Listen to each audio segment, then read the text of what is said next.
Meus amigos, a corrida da China para dominar o mercado de carros elétricos está se transformando no maior desastre industrial dos últimos tempos.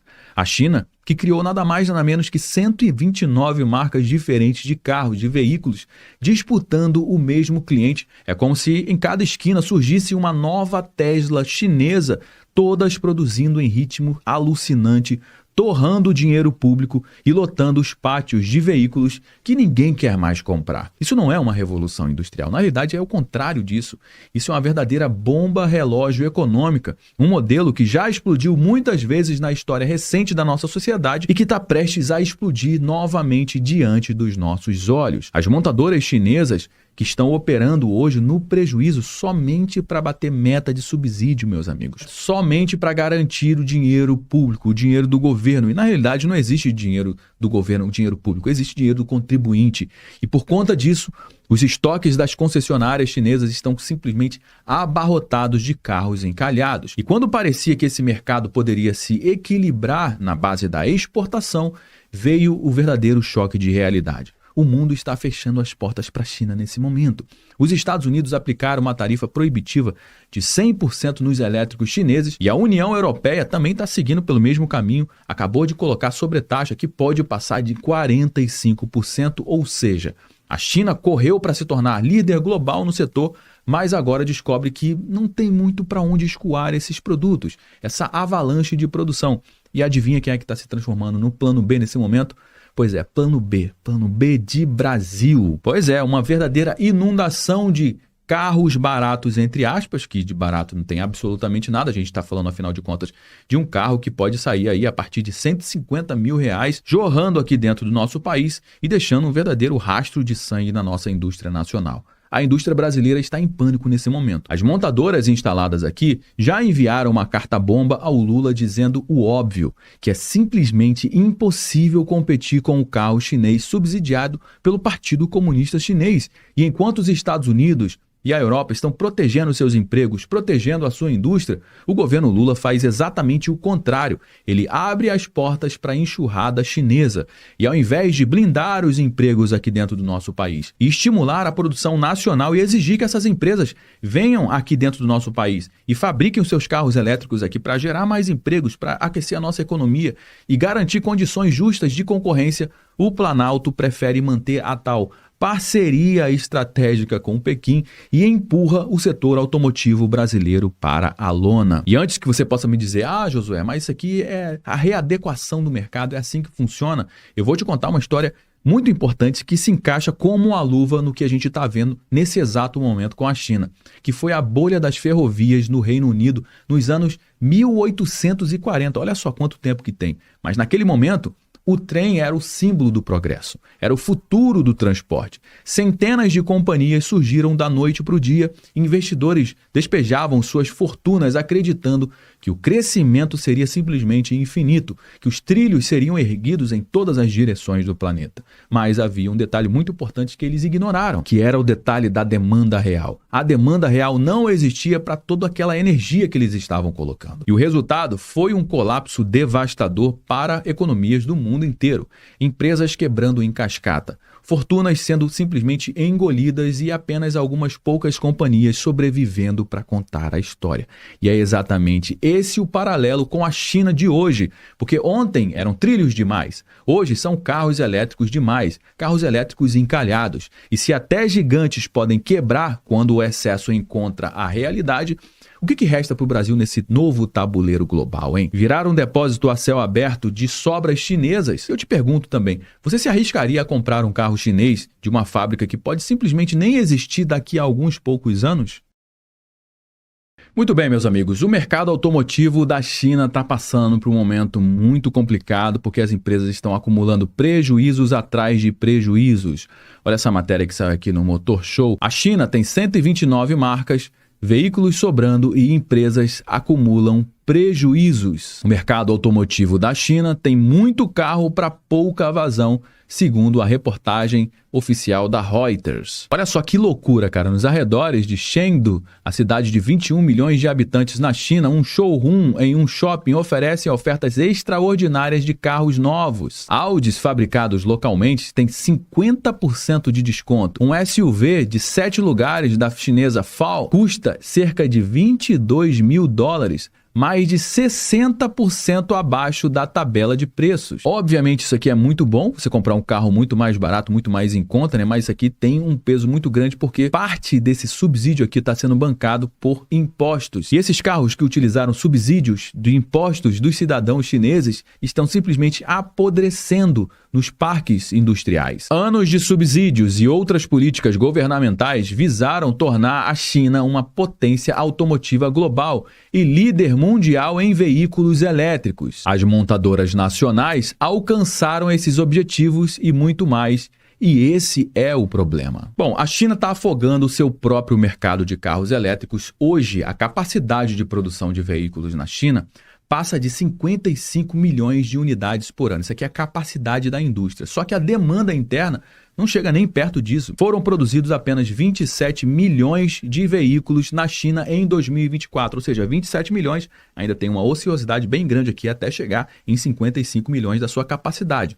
Só que apenas 12% desses 27 milhões de veículos que foram produzidos na China em 2024, 12% foram de veículos elétricos. E a gente está falando de 129 marcas de veículos elétricos para participar desse mercado extremamente pequeno. O que está acontecendo? Está acontecendo uma verdadeira bolha prestes a explodir no setor automotivo chinês. Consultorias internacionais como a PwC e a Bloomberg Neft já projetaram que 80% dessas marcas vão simplesmente desaparecer até 2030. Isso significa que de cada 10 montadoras, pelo menos 8 vão quebrar ou vão ser engolidas pelo mercado.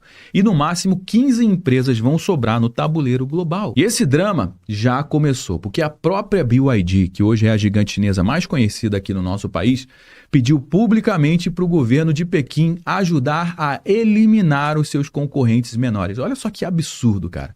Marcas como a NIO, Xpeng e também a Li Auto, que sobrevive queimando as suas taxas, estão acumulando prejuízos atrás de prejuízos. Esse é o dumping chinês patrocinado pelo Estado. E olha só quem era um dos maiores investidores da BYD, o Buffett, Warren Buffett, zera a sua posição na BYD após lucro de quase 4.000% e a ação cai.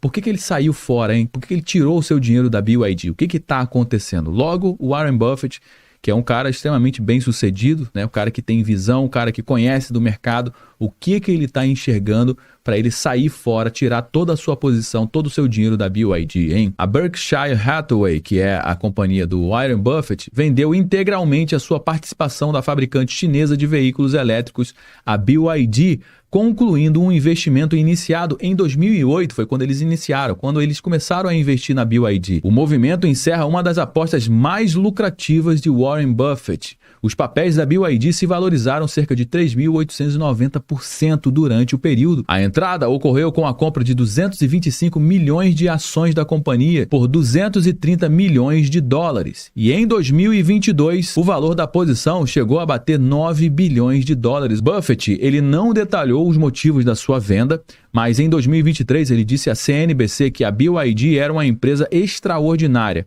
mas ressaltou que encontraria coisas melhores para fazer com o seu dinheiro. E com a saída do Warren Buffett, as ações recuaram no dia de hoje, dia 22 de setembro de 2025, recuaram 1,1% na Bolsa de Xangai. A BYD também alerta para crise nas montadoras elétricas na China após fim dos descontos. Economista vê risco de falência em massa e necessidade de consolidação no setor. Essa matéria que saiu agora recentemente no Clique Petróleo e Gás. A cada dia que passa, a gente vê mais carros da BYD, carros chineses, carros elétricos circulando no nosso país. Mas quais são os 50 carros mais vendidos? E aqui a gente vai ver onde é que está o primeiro carro da BYD. Essa daqui é a lista dos 50 carros mais vendidos em julho de 2025. Desses carros aqui, qual que você gostaria de comprar, hein? Tem carros bem interessantes aqui. Em primeiro lugar, com mais vendas, foi o Volkswagen Polo, com 12.940 carros vendidos em julho de 2025. Em segundo lugar, a Fiat Strada, com 12.895, bem pertinho. Depois, em terceiro lugar, está aqui o Fiat Argo, com 9.966. Depois tem o Volkswagen T-Cross, Fiat Mobi, Hyundai Creta, Chevrolet Onix. E aí, cara, a gente vai ver que o primeiro carro da BYD está aqui em 26º lugar, que é o BYD Song, com 3.164 unidades vendidas. O próximo BYD está aqui, ó, em 29º lugar, que é o BYD Dolphin Mini, com 3.011 unidades vendidas. Tem aqui também o GWM da China, o Raval H6, com 2.994 unidades. E o BYD Song Plus está em 37ª colocação, com 1.825 carros vendidos. Esse daqui é o BYD Song Pro 2026, que é o BYD que foi mais vendido em julho de 2025. É um SUV, tá vendo? Ó. É um SUV, vamos ver aqui qual é o preço dele. Na versão GL, linha 2026, ele está saindo por 189.990. Já na versão GS, 199.900. Esse daqui é o BYD Song Pro 2026. O que você acha desse carro? Vale a pena ir por 190 mil reais? Ele é um elétrico híbrido, olha ele aqui por dentro, ó. E ainda tem mais, a tão falada fábrica da BYD na Bahia, hein? Pois é, não é bem uma fábrica ainda. Ela começou com o regime de SKD, que é quando o carro já chega praticamente pronto da China aqui no nosso país, com a carroceria já pintada, com o motor pronto, com bateria, e aqui no Brasil faz apenas a montagem final desse carro. Ou seja, não tem estamparia, não tem funilaria, não tem indústria, não tem pintura. É somente um centro de montagem e não de produção nacional. Os primeiros modelos a sair dessa linha são o Dolphin Mini, totalmente elétrico, e o Song Plus, que é o híbrido plug-in da BYD. Além deles, o sedã King já entrou em fase de montagem experimental. E tem um detalhe muito importante. Pelo contrato assinado com o governo da Bahia, esse regime de SKD deveria durar só na fase inicial, com a promessa de nacionalização maior dentro de um ano. Mas esse prazo já passou e até agora, fora a Continental Pneus, praticamente nenhum fornecedor brasileiro foi homologado pela BYD, ou seja, o resto continua vindo da China. Bom, como é que anda o mercado de carros aqui no nosso país? A produção e a venda de carros no Brasil cresce em 2025, segundo essa matéria que saiu aqui na Quatro Rodas, enquanto chinesas têm estoque recorde. Cara, é muito carro chinês. Mas tem uma coisa muito importante que eu quero trazer aqui para você, é o seguinte, é isso aqui, ó. Queda nas vendas do varejo. O que isso significa? Também houve um decréscimo de vendas no varejo, ou seja, venda para as pessoas físicas em concessionárias. Ou seja, as pessoas físicas estão comprando menos. Estão comprando menos quanto, Josué? 10% a menos no semestre quanto aos veículos nacionais, ou seja, uma queda de 10% nos veículos nacionais, e teve um aumento de 15% nas vendas de modelos importados. Ou seja, quando a gente traz um produto importado, esse produto ele foi desenvolvido em outro país, com a tecnologia, com a economia sendo desenvolvida nos outros países, com os empregos gerados lá fora. Ou seja, a nossa indústria está perdendo cada vez mais competitividade a cada ano que passa contra os importados. E está acontecendo um fenômeno bem interessante, é que os brasileiros eles estão com a pulga atrás da orelha com relação a esses carros elétricos chineses. Olha só, um dado interessante é que houve uma queda expressiva na venda de carros elétricos em maio. Eu, particularmente, tenho um pé bem atrás com esses carros elétricos, principalmente os 100% elétricos e principalmente os da BYD. Como eu sou um entusiasta de tecnologia, eu pesquisei bastante sobre a BYD, sobre esses carros, e eu já vi muito relato de gente que está ficando na mão com relação a peças, com relação à manutenção. Eu já vi muita gente falando que vai boicotar a BYD simplesmente por ela ser uma empresa subsidiada chinesa do governo chinês. E eu gostaria de saber a sua opinião. O que você acha dos carros da BYD, dos carros da China, os carros elétricos, hein? Deixa aqui sua participação nos comentários, que é extremamente importante para dar corpo para a nossa conversa. E aqui é onde o grande problema bate diretamente na nossa porta. As montadoras instaladas aqui no Brasil já estão em pânico. A GM, a Volkswagen, a Stellantis, a Toyota enviaram uma carta-bomba ao Lula, deixando muito claro que não há como competir com o carro chinês subsidiado pelo governo chinês.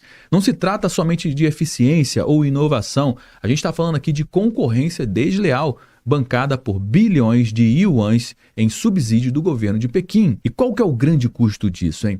É que o setor automotivo brasileiro emprega mais de 1.300.000 pessoas entre empregos diretos e indiretos. E se a invasão de carros subsidiados continuar, o risco é de fábricas fecharem as portas, linhas de produção parando completamente e milhares de trabalhadores no olho da rua. E para o consumidor brasileiro, a ilusão do carro barato também tem uma pegadinha. Primeiro, porque a gente não está falando de um carro barato, de um carro popular. São veículos a partir de R$150 mil, ou seja, inacessíveis para a maioria dos brasileiros. E segundo, porque existe um risco enorme se a montadora chinesa quebrar, hein? Quem é que vai garantir a manutenção? Quem é que vai garantir as peças ou o valor de revenda? Eu, particularmente, prefiro esperar aí mais uns 10 aninhos para entender melhor esse mercado. E no fim das contas, o Brasil está repetindo o mesmo erro de sempre. Importa produtos prontos, desestimula a produção nacional e vira refém de um modelo que destrói as indústrias brasileiras. Inclusive, eu fiz um vídeo sobre isso, sobre essa carta-bomba, né? Montadoras enviam carta-bomba ao Lula e alertam o mercado.